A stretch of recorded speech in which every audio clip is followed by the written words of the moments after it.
Bonjour à tous, aujourd'hui on se retrouve pour une nouvelle vidéo. Pour une petite vidéo que j'avais tournée il y a déjà de ça pas mal de temps. C'est une vidéo tout simplement pour fabriquer de l'hydrogène. Et je vais mettre feu à cet hydrogène en fin de vidéo. Sur ce, je vous souhaite un bon visionnage. La fabrication d'hydrogène est dangereuse. L'hydrogène est un gaz explosif et inflammable. Je vous déconseille donc d'en fabriquer. Mais étant donné que je suis un peu con, je vais le faire quand même. Aujourd'hui, nous allons fabriquer de l'hydrogène. Pour cela, j'ai récupéré tout un tas de petites ailettes en acier qu'il y avait sur une résistance de chauffage. Vous savez, les petits chauffages d'appoint qu'on peut trouver dans les salles de bain. Je suis venu à l'aide de mon marteau et d'une pince, ainsi que d'une enclume, détordre les petites ailettes pour que ça nous fasse des plaques bien propres.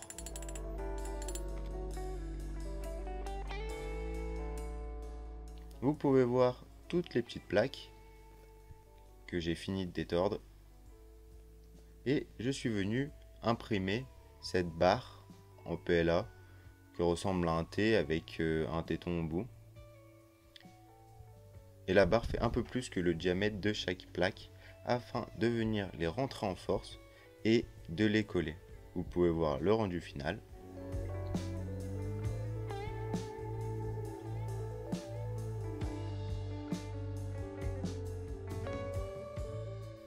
On peut voir que j'ai essayé à peu près qu'il y ait la même distance entre chaque plaque et je viens souder une plaque sur deux d'un côté et de l'autre côté également, mais à l'inverse, pour qu'entre chaque plaque il y ait un plus, un moins, un plus, un moins, etc. pour multiplier les surfaces d'échange. Bien évidemment, je mets une petite gaine thermoformable entre chaque plaque où je ne veux pas que le courant passe et je soude l'autre plaque. Vous pouvez voir le rendu final avec les deux câbles en sortie.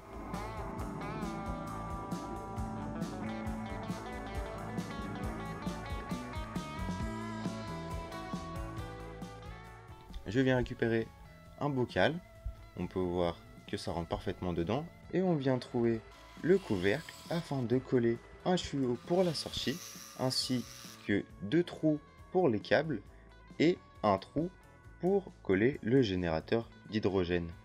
Vous pouvez voir que j'ai tout collé, on voit le rendu final et on vient remplir le bocal avec une solution saline.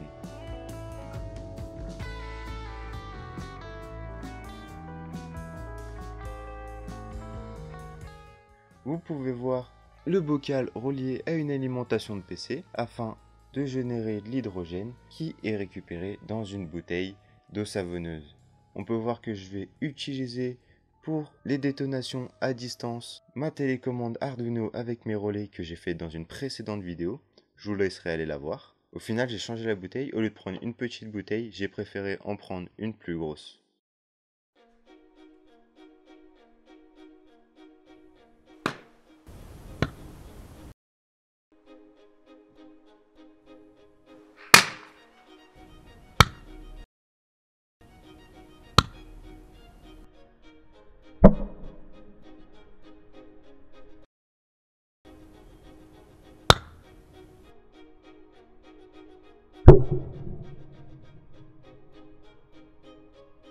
J'espère que cette vidéo vous aura plu, n'hésitez pas à vous abonner, à liker, à commenter si vous avez des choses à me dire. Et sur ce, à très vite pour une prochaine vidéo.